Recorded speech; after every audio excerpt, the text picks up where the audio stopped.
নারী ভালোবাসা পেলে শান্ত নদী হয়ে যায়, অবজ্ঞা আর উপেক্ষা পেলে হয়ে যায় ইস্পাত কঠিন, ভালোবেসে শাসন করলে হয়ে যায় অবুঝ শিশু।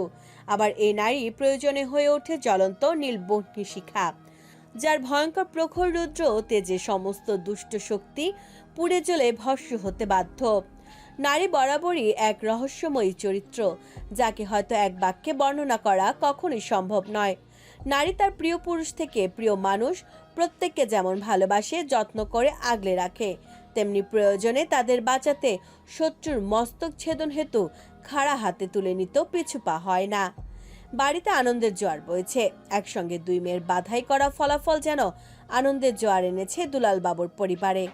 নয়নতারা তো পারে না নেচে ওঠেন এমন অবস্থা। এদিকে মনোরমা আনন্দ উপভোগ করার ফুসটুকটুকু নেই, কারণ সকাল সকাল খবর এসেছে শেফালি অমিতের জন্য আরেক দফা মেয়ে দেখতে বাড়ির সকলকে নিয়ে একসাথে আসছেন। তাদের জন্য রান্না বান্না জোগাড় করতে ব্যস্ত এখন। তবে দুজনকে মন ভরে আশীর্বাদ করে এসেছেন।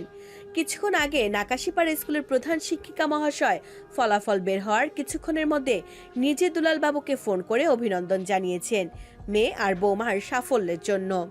চায়ের দোকানে ব্যস্ত দুলাল বাবু আনন্দে আত্মহারা হয়ে গেছেন এমন খবর শুনে তাড়াতাড়ি ভালুদার মিষ্টি দোকান থেকে নানান পদের মিষ্টি কিনে বাড়ির পথে রওনা হয়েছেন।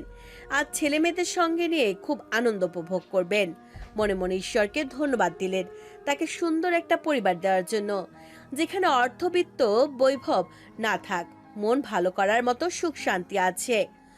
অন্তরার মন এতক্ষণ ভালো থাকলেও এই মুহূর্তে ভীষণ খারাপ।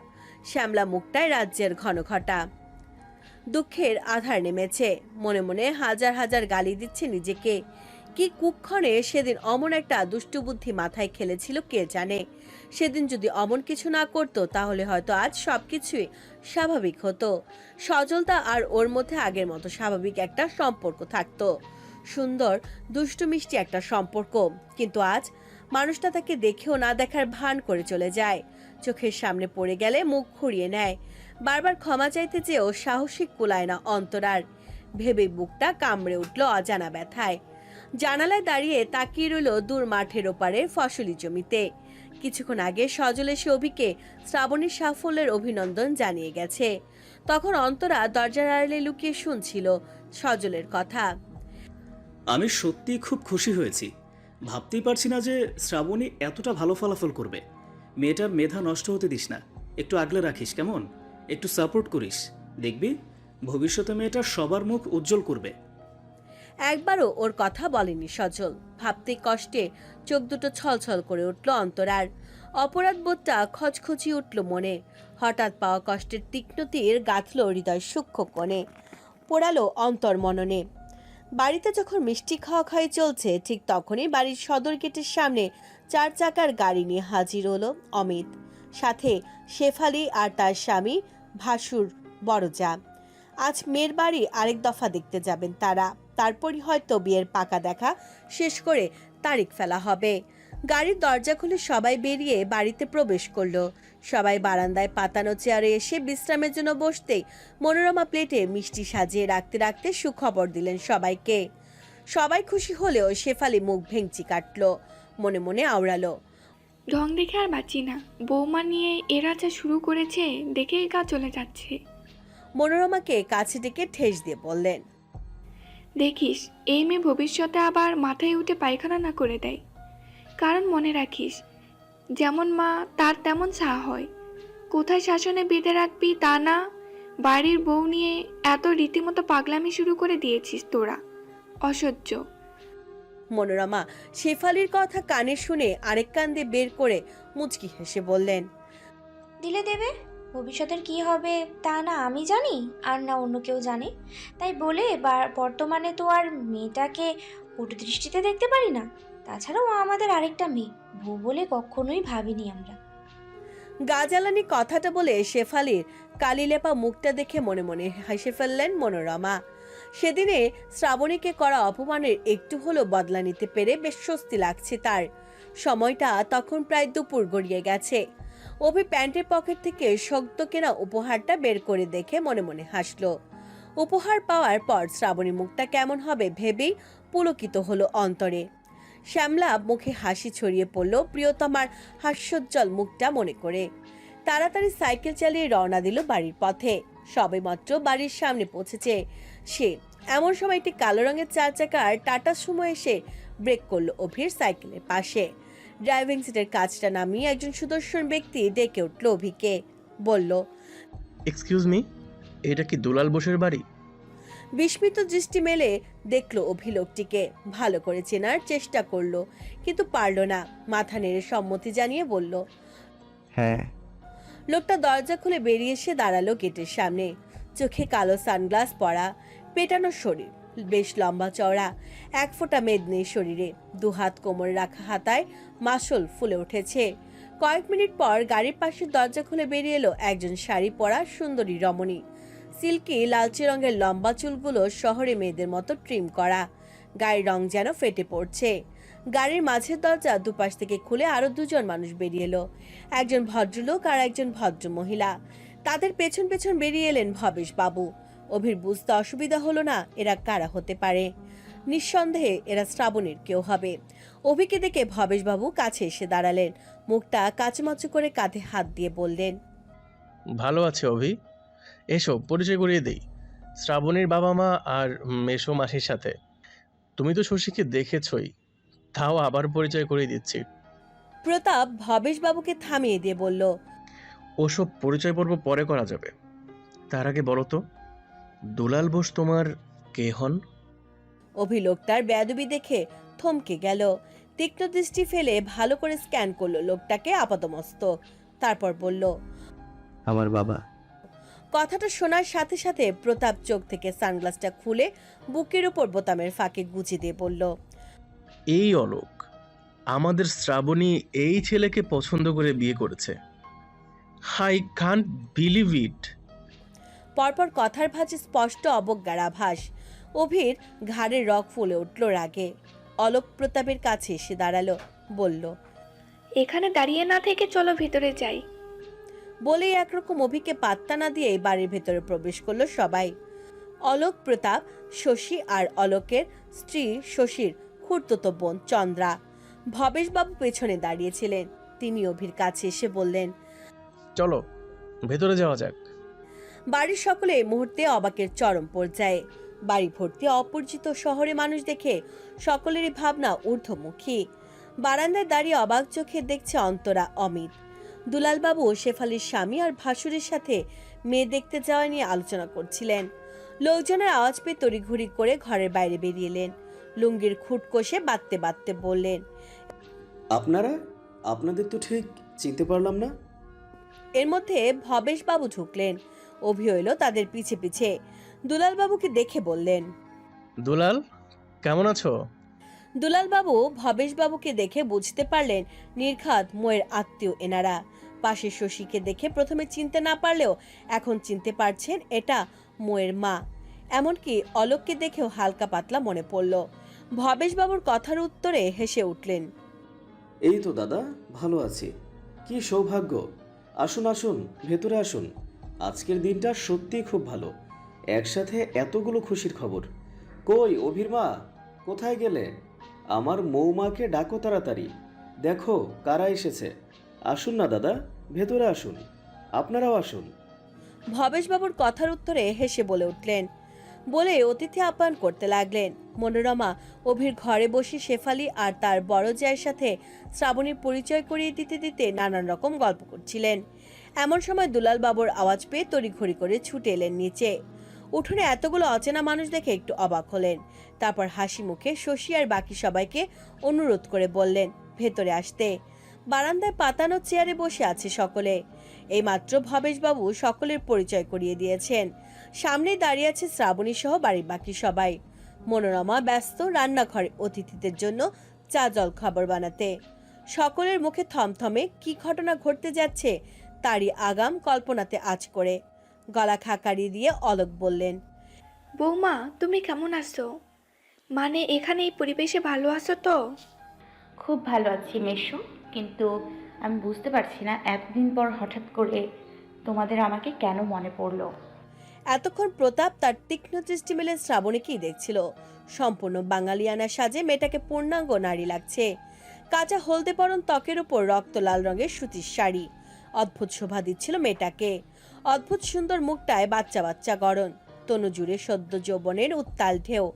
প্রতাপের ক্ষুরধার দৃষ্টি আপাত মস্তক চলল শ্রাবণীর গোটা শরীরে।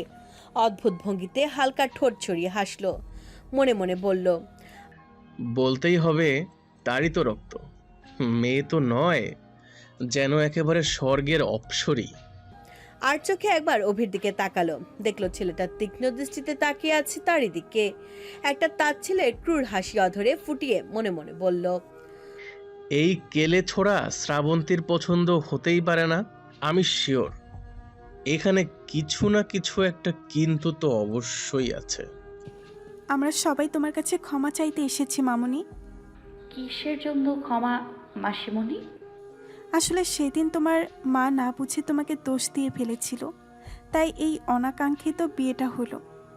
তো চন্দ্রাবাড়ির সকলের দিকে তাকিয়ে ভালো করে দেখে নিয়ে বলল, এই বিয়েটা তো তোমার অমতে জোর করে দেওয়া হয়েছে, তাই তোমার বাবা মা আর আমরা সবাই চাইছি তোমাকে এই বিয়ের থেকে মুক্ত করে।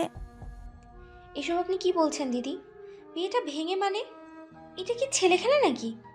ফট করে শশী চেয়ার ছেড়ে উঠে দাঁড়ালো, গলায় ঝাঁঝ ঢেলে বলল, এই আপনি চুপ করুন তো, আমরা আমাদের মেয়ের সাথে কথা বলছি।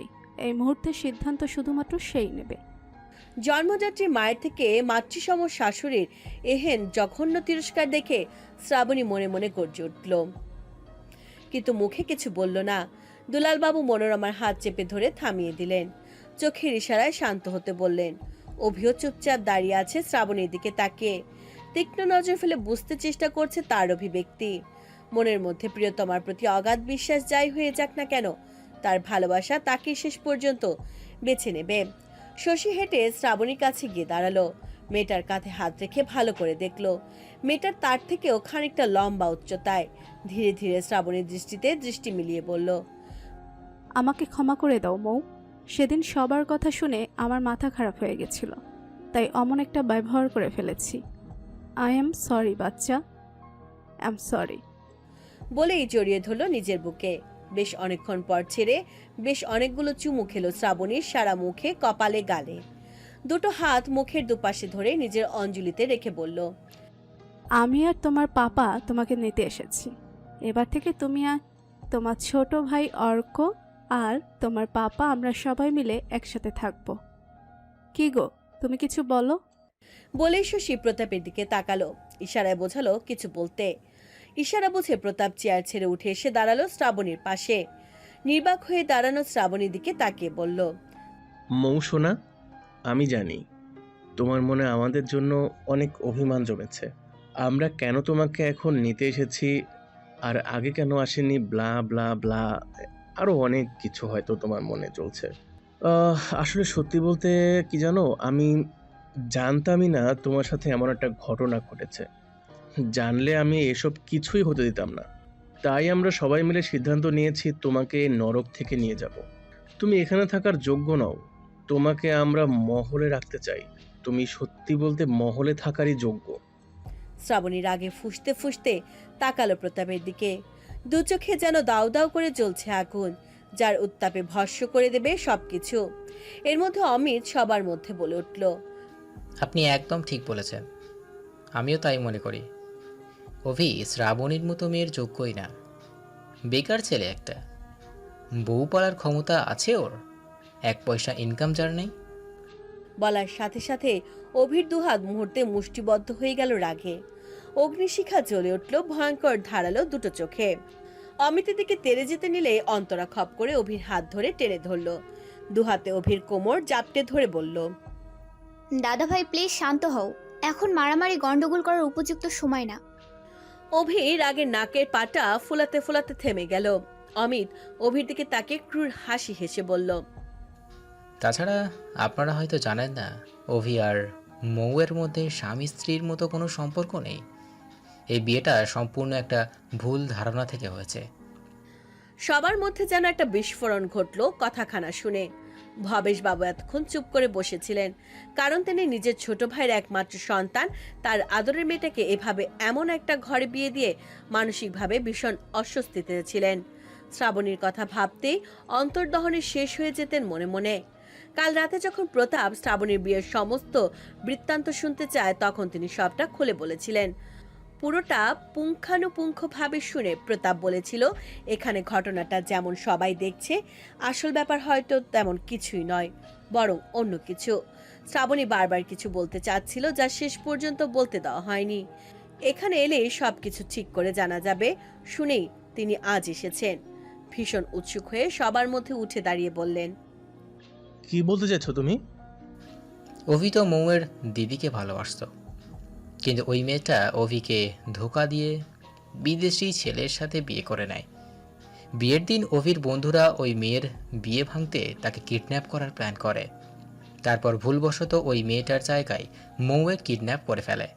যাই হোক, সেদিন আমার ভাই ওকে বাড়ি পৌঁছে দিতে এসে ফেঁসে যায়, আর আপনারা সবাই মিলে দুইজনকে ধরে বিয়ে করিয়ে দেন। ভবেশবাবু অবাক হয়ে গেলেন। ময়ের দিদি মানে ওনার মেয়েরা, আর বিয়ে হয়েছে পিয়ালির। এদিকে পিয়ালি আর অভি দুজন একই সাথে পড়ে, তার মানে আর কিছু ভাবতে পারলেন না। একবার মনে হলো এ কথা মিথ্যে, সম্পূর্ণ মিথ্যে, কিন্তু ময়ের সাথে যা হয়েছে তা তো মিথ্যে নয়। আস্তে ধীরে হেঁটে শ্রাবণীর কাছে এসে দাঁড়ালেন, মাথায় হাত বুলিয়ে বললেন, মৌ, মা সত্যি করে বল, এই ছেলেটা এইমাত্র যা কিছু বলল তা কি সত্যি? শ্রাবণী হালকা মাথা নেড়ে সম্মতি জানালো। ভবেশবাবু অবাক হয়ে বললেন, তাহলে আমাকে এতদিন বলিসনি কেন? বলতেই তো চেয়েছিলাম সেদিন, তোমরা কি শুনতে চেয়েছিলে বলো? সেই তো আমাকে আর অভিদাকে জড়িয়ে কত কিছু নোংরা কথা বললে। শেষে নিজেদের সম্মান বাঁচাতে আমাদের এক অনাকাঙ্ক্ষিত সম্পর্কে বেঁধে দিলে। হতাশার শ্বাস ফেলে ভবেশবাবুর করুণ সুরে বললেন, পরে কেন বলিসনি মা? তাতে কি আর এমন হতো? যা কাণ্ড ঘটার তা তো ঘটে গেছে, বলে আর কি কোনো লাভ হতো? তবুও চন্দ্রা এরই মধ্যে গলার জোর বাড়িয়ে বলে উঠল, তাহলে তো আর কোনো কথাই রইল না। আমাদের মেয়েকে আর এই জবরদস্তির সম্পর্কে আটকে রাখার কোনো দরকারই নেই। শশীও গলার জোর বাড়িয়ে শ্রাবণীর হাত ধরে বলে উঠল, একদম ঠিক বলেছিস। আমি আমার মেয়েকে আর এই নরকে রাখবো না। আমার তো প্রথমেই মনে হয়েছিল আমার মেয়ের পছন্দ এতটাও জঘন্য নয়। চলো শোনো। বলে হাত টেনে ধরে এগিয়ে যেতে লাগলো। বাড়ির সকলে অবাক হয়ে দেখতে লাগলো এই হৃদয় তোলপাড় করা করুণ দৃশ্য। অন্তরা মুখে হাত দিয়ে ডুকরে কেঁদে উঠল, অস্ফুট স্বরে বলে উঠল, মৌ। অভির মনে হলো এই মুহূর্তে কেউ যেন ওর গলা টিপে ধরে শ্বাস আটকে ফেলেছে, এক্ষুনি দম বন্ধ হয়ে মারা যাবে। মনোরমার সাথে সাথে মাথা ঘুরে পড়ে গেলেন দুলালবাবুর গায়ের ওপর। নয়নতারা হাই হাই করে আহাজারি শুরু করেছেন, আর ঈশ্বরকে ডাকছেন এই অনর্থ ঠেকাবার উদ্দেশ্যে। কয়েক পা এগিয়ে যেতে হাতে টান পড়ল শশীর। পেছনে তাকিয়ে দেখলো শ্রাবণী এক হাতে অভির একটা হাত শক্ত করে আঁকড়ে ধরে দাঁড়িয়ে আছে। পরন্ত বিকেলে বিমর্ষ দিবাকরের তেজ, আকাশের ঈশান কোণে জমতে শুরু করেছে নীলচে জলদ রাশি। বাতাসে ভ্যাপসা গরম, তরতরিয়ে ঘাম বইছে দেহে, তারই মাঝে ছড়িয়েছে প্রখর উত্তাপ। রুদ্ধশ্বাস আটকে সকলে, পরিস্থিতি ধীরে ধীরে যাচ্ছে নাগালের বাইরে। শশী শ্রাবণীর এক হাত টেনে ধরে হিড়হিড় করে টানতে টানতে এগিয়ে চলল সামনের দিকে, পেছনে আর সকলে। আচমকা টান খেয়ে শ্রাবণী সামনে দুপা হেঁটে এগিয়ে আসতেই চোখ পড়ল অভির দিকে। শ্যামলা মুখে গভীর তিমিরছে, রক্তবর্ণ আখি জোড়া মেলে ছলছল নয়নে তাকিয়ে আছে তারই দিকে। শব্দবিহীন বার্তায় জানাচ্ছে যেন, যেও না প্রিয়, আমাকে আবার ভিখারি করে দিয়ে চলে যেও না। কয়েক ন্যানো সেকেন্ডে চোখ গেল অন্তরার দিকে। অন্তরা তার প্রিয় বান্ধবী, এতদিনের সুখ দুঃখের সঙ্গিনী। কত শত না বলা কথা মেয়েটা বুঝে ফেলত নিমিষে, শুধুমাত্র একবার মুখটা দেখে। তার মুখে হাসি ফোটাতে না জানি কত অঙ্গভঙ্গি করে দেখাতো, কত শত দুষ্টু বুদ্ধি খেলতো তার মাথায়। বড়মার কটু বাক্যের দগ্ধ ঘায়ে আদরে মলম লেপে দিত ভালোবেসে।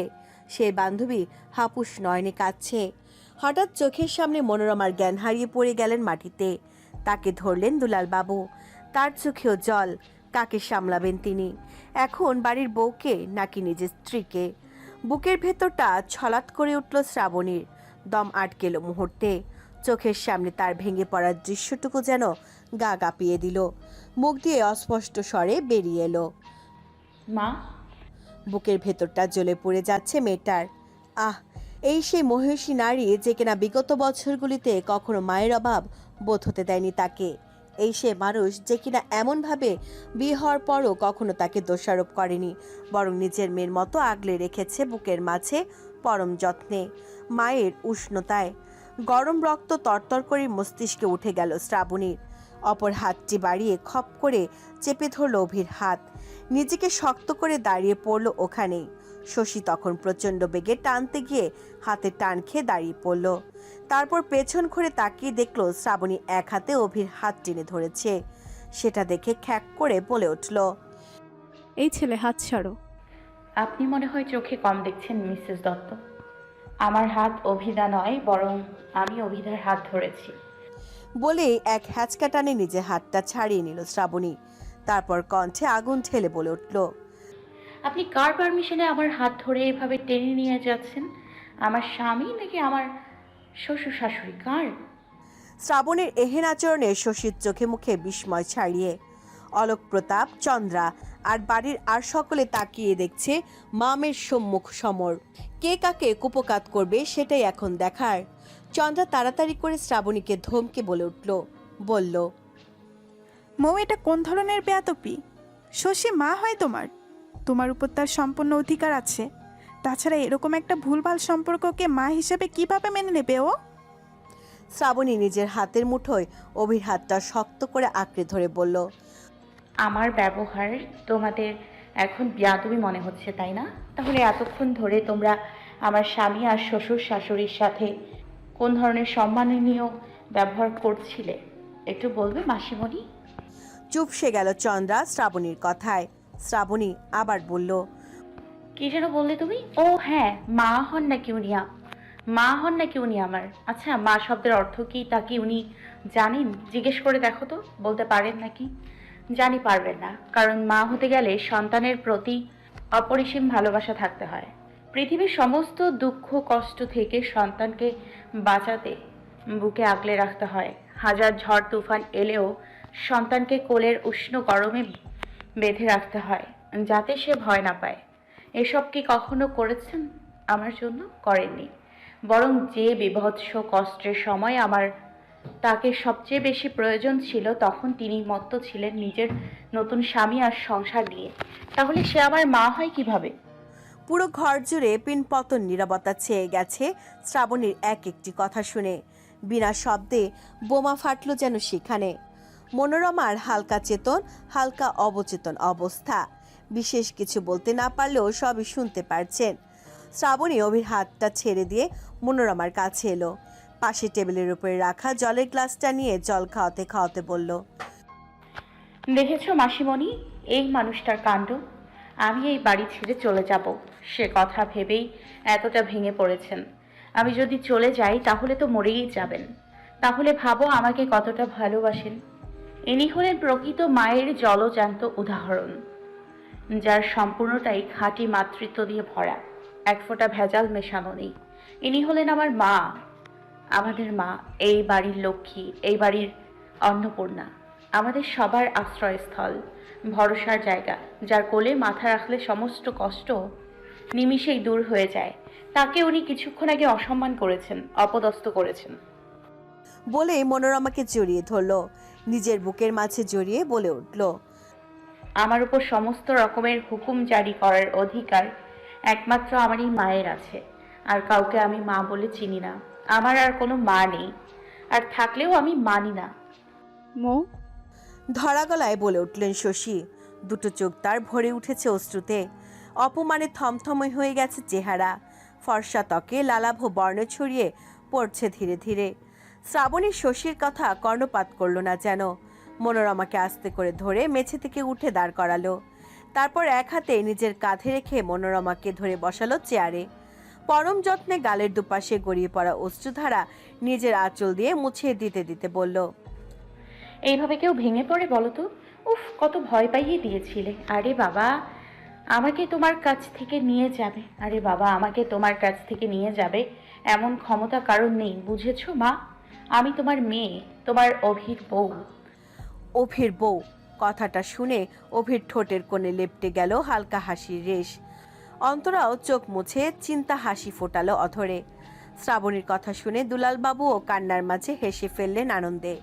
শশী ঝট করে এসে শ্রাবণীর হাতটা আবার নিজের হাতের মুঠোয় ধরে ঘুরিয়ে নিজের দিকে ফিরিয়ে বলল, মৌ মা আমার, এভাবে নিজের জীবন নষ্ট করিস না।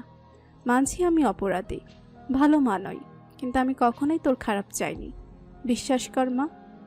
কথাটা বলে ঝরঝর করে কেঁদে ফেলল। তারপর নিজের চোখ মুখ মুছে বলল, মানছি সেদিন যা হয়েছিল তা ভুল ছিল, আমাদের সবার ভেবে সিদ্ধান্ত নেওয়া উচিত ছিল। মা হিসেবে আমার তোর কথাগুলো শোনা উচিত ছিল, কিন্তু ওই পরিস্থিতিতে হয়নি। তাই বলে এমন একটা সম্পর্কে আবদ্ধ থাকার কোনো মানে হয় না যার কোনো ভবিষ্যৎ নেই। শ্রাবণী শশী হাতটা ঝাড়া দিয়ে ছাড়িয়ে নিয়ে বলল, কি বলতে চাইছো তুমি? বোঝার চেষ্টা কর মা, তোর স্বামী তোকে নয় আরেকজনকে আজীবন মনের মাঝে যত্ন করে আগলে রাখবে। তার সমস্ত অনুভূতি জুড়ে তার প্রথম ভালোবাসার মানুষ থাকবে। সহ্য করতে পারবি? এই সম্পর্কে আবদ্ধ থাকলে তোকে সারা জীবন ভালোবাসার মুখাপেক্ষী হয়ে থাকতে হবে মা, যা নরক যন্ত্রণা ছাড়া আর কিছু নয়। পারবি সারা জীবন এরকম একটা অনুভূতিহীন সম্পর্ক বইতে? চন্দ্রা শশীর পাশে দাঁড়িয়েছিল। শ্রাবণীর কাঁধে হাত রেখে বলল, তোমার মা ঠিক বলেছে মামুনি, এখন তুমি অনেক ছোট, এসব কথা বোঝার বয়সও হয়নি, কিন্তু তোমার মা আমি বা আমরা সবাই বয়সে আর অভিজ্ঞতায় অনেক বড়, তাই বুঝিও অনেক বেশি। সেই কারণেই বলছি, শশী যে অপরাধী করুক না কেন এই মুহূর্তে তার নেওয়া সিদ্ধান্ত একদম সঠিক। আর তাছাড়াও এই পরিবার তোমার যোগ্য নয়, আর এই ছেলেও তোমার যোগ্য নয়। একেই বেকার, তার উপর এমন কালো গায়ের রং দেখলেই গা গুলিয়ে উঠছে। বলে অভির দিকে তাচ্ছিল্যের নজরে তাকালো চন্দ্রা। মুহূর্তে রাগে ফেটে পড়ল শ্রাবণী। এতক্ষণ ধরে অনেক কথা শুনেছে আর নিজের মধ্যে ধৈর্য ধরে স্বাভাবিক আচরণ করার চেষ্টা করেছে, কিন্তু অভির সম্পর্কে এতটা নোংরা বাক্য শুনে নিজের মাঝে চেপে রাখার রাগ বিধ্বংসী অনলের রূপ নিল। ঝাড়া দিয়ে চন্দ্রার হাত নিজের কাঁধের উপর থেকে ছেড়ে ফেলে দিল। কণ্ঠে আগুন ঢেলে চিৎকার করে বলল, এক্ষুনি এই মুহূর্তে আমার শ্বশুর বাড়ি থেকে বেরিয়ে যাবে তোমরা। বাবা, বাবা, এদের এক্ষুনি ঘাড় ধাক্কা দিয়ে বের করার ব্যবস্থা করো। ক্রোধের তোপে সমগ্র মুখমণ্ডল জুড়ে লালিমা ছড়িয়েছে। অতিরিক্ত রাগের উষ্ণতায় ফর্সা ত্বকে বিন্দু বিন্দু রক্ত জমাট বেঁধেছে, যেন একটু টোকা লাগলে ফেটে বেরিয়ে আসবে ছিটকে। ডাগর ডাগর লোচন দুটি দিয়ে যেন আগুনের ফুলকি ঠিকরে বেরোচ্ছে, যেন তা দিয়ে সবকিছু ধ্বংস করার ক্ষমতা রাখে নিমিষে। চন্দ্রা শ্রাবণীর অমন ধারালো বাক্যে ভীষণ অপমানিত বোধ করলো। তাকালো শশীর দিকে, মুখটা তারও বিস্ময়ে চুপসে আছে। তারপর তাকালো প্রতাপ আর অলোকের দিকে, তাদেরও মুখশ্রীর থমথমে পরিস্থিতি শ্রাবণীর বাক্যবাণে। মাথা নিচু হলো অপমানে।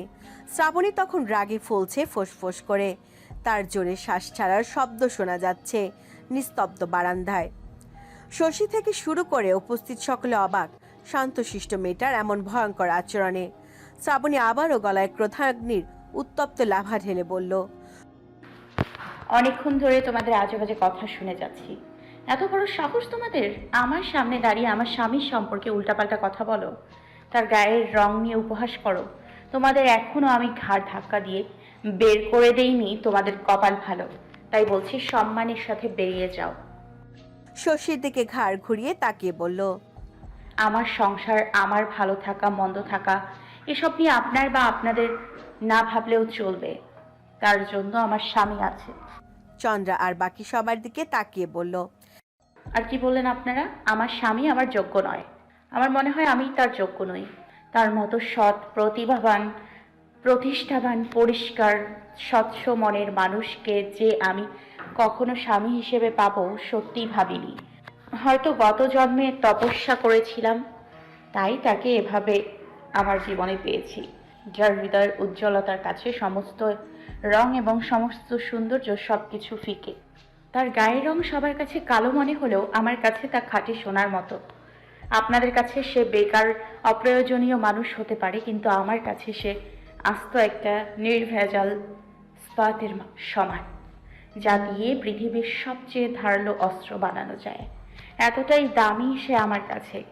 তাকে নিয়ে এত তুচ্ছ তাচ্ছিল্য কিছুতেই মেনে নিব না আমি। একদমই কথাগুলো বলে হাঁপিয়ে গেছে মেয়েটা।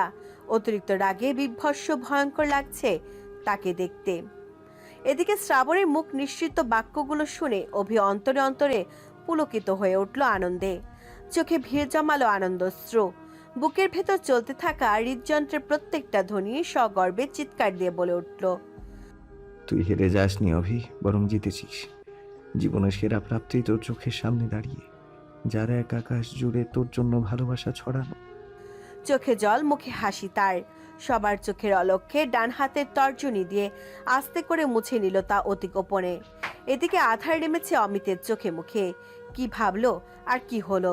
ভেবেছিল অভির জীবনের অপ্রাপ্তির খাতায় আরেকটা পর্ব জুড়ে দেবে অতি যত্নে নিজের হাতে। অথচ হলো কি? অপ্রাপ্তি নয়, বরং এক ঝাঁক প্রাপ্তির পুরস্কার জুটল তার কপালে। রাগ হচ্ছে, ভীষণ রাগ। দাঁত দিয়ে নখ কাটতে কাটতে ভাবলো মেয়েটা বোধহয় মা আর পরিবারের উপর রাগ করে অভিমানে এসব কথা বলছে। সিদ্ধান্ত নিল সে নিজে সদায়িত্বে বোঝাবে শ্রাবণীকে।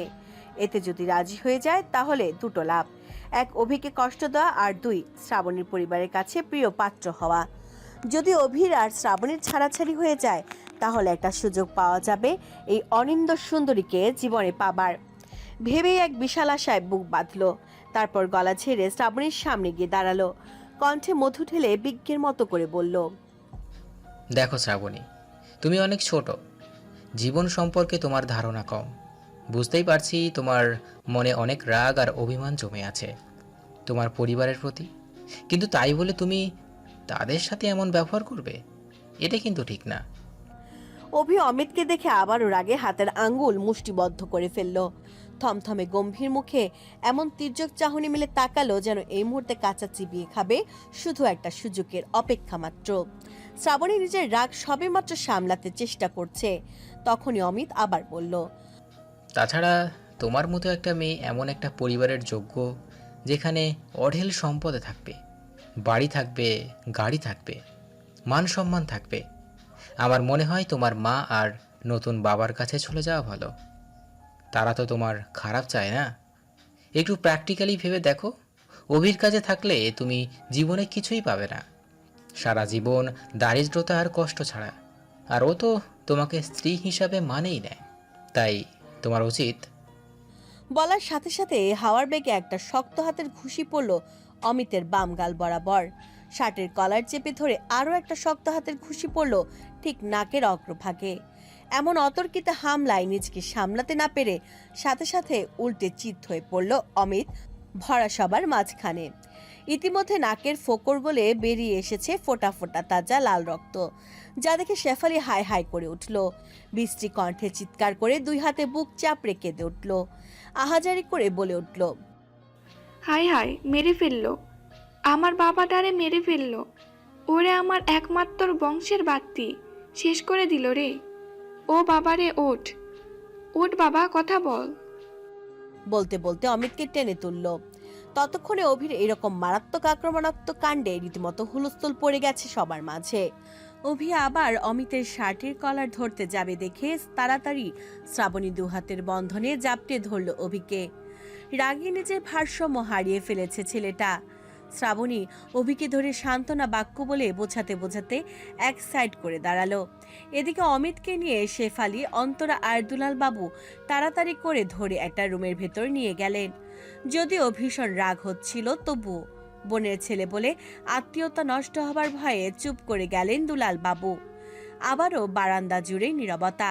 সবকিছু তীক্ষ্ণ দৃষ্টিতে দেখছিল প্রতাপ। এটা তার ভালো করে বোঝা হয়ে গেছে, এই মেয়েকে এখান থেকে কোনো রকম ভাবে আলাদা করা সম্ভব নয়, কারণ দোষটা তারই। সেই শশীকে স্বপ্ন দেখিয়েছিল নতুন দাম্পত্য জীবনের, যেখানে শ্রাবণীর কোনো অস্তিত্বই ছিল না। হঠাৎ করে এভাবে তাকে আনতে চাইলে তা সে মানবি বা কেন? দাঁত দিয়ে নিজের ঠোঁট কামড়ে অনেক কিছু ভাবল।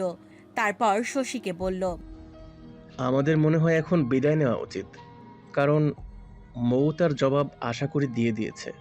আমি গেলাম, গাড়িতে আছি, তোমরাও চলে এসো। বলেই এক নজর তাকালো শ্রাবণীর দিকে। এই মুহূর্তে সে অভিকে দুহাতে জাপটে ধরে দাঁড়িয়ে আছে, যেন ছেড়ে দিলেই পালিয়ে যাবে।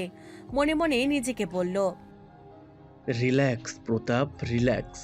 এখনো 2 বছরেরও বেশি সময় হাতে আছে।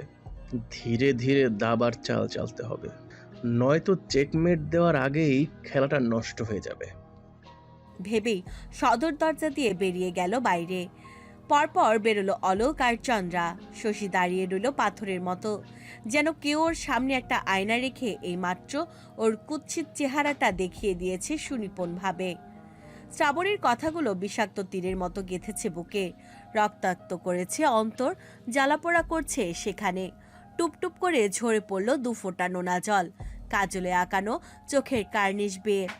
অভিকে নিয়ে শ্রাবণীর মনে তৈরি হওয়া সম্মানের জায়গা দেখে মনে পড়ে গেল সুবোধের কথা। ইস, মানুষটা তো একদিন তাকেও এইভাবেই আগলে ধরেছিল নিজের বুকে, ভালোবাসার আস্ত একটা খনি উপহার দিয়েছিল। মেয়েটা একদম তার বাবার মতো হয়েছে, মন প্রাণ উজাড় করে ভালোবাসতে জানে। শুধু সেই বোঝেনি মানুষটার খাঁটি ভালোবাসাটা। হতাশার শ্বাস ফেলে চোখ দুটো বন্ধ করে নিল, মনে মনে বলল, আমায় ক্ষমা করে দিও সুবোধ। আমি আমার মনের হাতে আবদ্ধ ছিলাম, তোমার ভালোবাসার দাম দিতে পারিনি। আমি যে আমার মনের কাছে আজও বড্ড বেশি অসহায়। ভবেশবাবু এতক্ষণ ধরে দাঁড়িয়ে সবকিছু খুবই মনোযোগ সহকারে দেখলেন তার আদরের ভাইজি কেমন করে এক অদৃশ্য শক্তিশালী মায়ার বাঁধনে বেঁধে রেখেছে আস্ত একটা পরিবারকে, হয়ে উঠেছে তাদের নয়নের মণি। এমনটাই তো স্বপ্ন দেখেছিল ভাইটা তার। মনে পড়ে গেল মৃত্যুশয্যায় আদরের ছোট ভাইটার শেষ আর্জি। দাদা, আমার যাবার সময় হয়ে গেছে। মনে হয় আজকের দিনটাই শেষ। কাল সকালের সূর্যটাও আর দেখা হবে না। আমার মেয়েটাকে তোমার কাছে যত্নে রেখো, আগলে রেখো। আমার একমাত্র আপনজন শুধু তুমি, তাই তোমাকে ভরসা করে দায়িত্ব দিয়ে যাচ্ছি। আমার ছোট্ট পরিটার খেয়াল রেখো দাদা। হতাশার এক ক্লান্ত শ্বাস ফেললেন তিনি। তার ভাইয়ের কথার মান রাখতে পারেনি। নিয়ে তো এসেছিলেন আদরে যত্নে বাপ হারা ভাইজিটাকে আদরে আহ্লাদে রাখবেন বলে, কিন্তু তার নিজের 2 মেয়ে আর স্ত্রীর জন্য মেয়েটার জীবন জাহান্নামের থেকেও খারাপ হয়ে গিয়েছিল। একবার ভেবেছিলেন শশীর কাছে পাঠাবেন, কিন্তু শশীর মেয়েটার প্রতি উদাসীনতা আর নতুন সংসারের প্রতি ব্যস্ততা দেখে আর সেদিকে এগোননি। আজ কেন জানি মনে হচ্ছে ঈশ্বর যা কিছু করেন তা সত্যি মঙ্গলের জন্যই করেন। আস্তে আস্তে ধীর পায়ে এগিয়ে এলেন শ্রাবণীর কাছে। দেখলেন এখনো মেয়েটা অভিকে জাপটে ধরে দাঁড়িয়ে আছে। শ্রাবণী জেঠুকে দেখে অভিকে ছেড়ে একটু সরে দাঁড়ালো, দৃষ্টি নিম্নে নামানো, চোখের চাহনিতে এক প্রশস্ত সম্মানের ইঙ্গিত হৃদয়ে ছুঁয়ে গেল অচিরে। অভিও তাকিয়ে তার দিকে। ভবেশ বাবু ডান হাতটা শ্রাবণীর মাথায় রেখে বললেন, সুখী হও মা, এভাবেই স্বামী শ্বশুর শাশুড়ি নিয়ে সুখে সংসার করো। আমি তোমার এই আচরণে একটু আশ্চর্য হলেও আমি কিন্তু খুব খুশিও হয়েছি।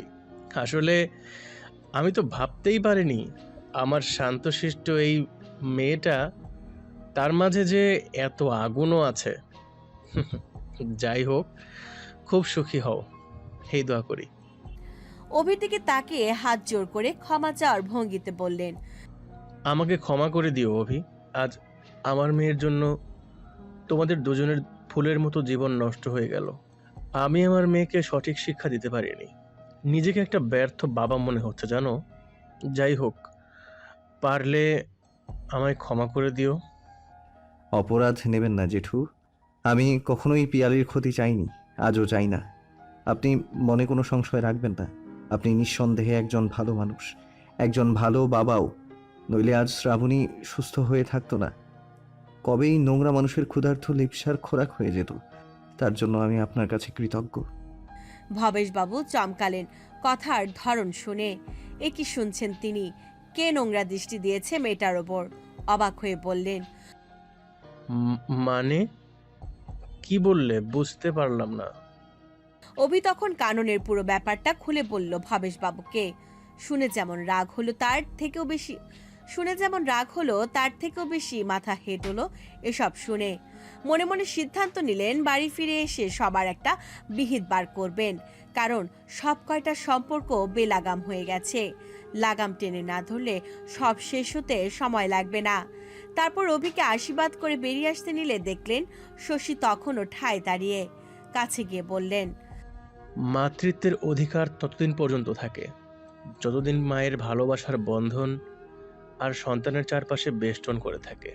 আশা করি এর থেকে ভালো করে আর বোঝানো লাগবে না তোমাকে।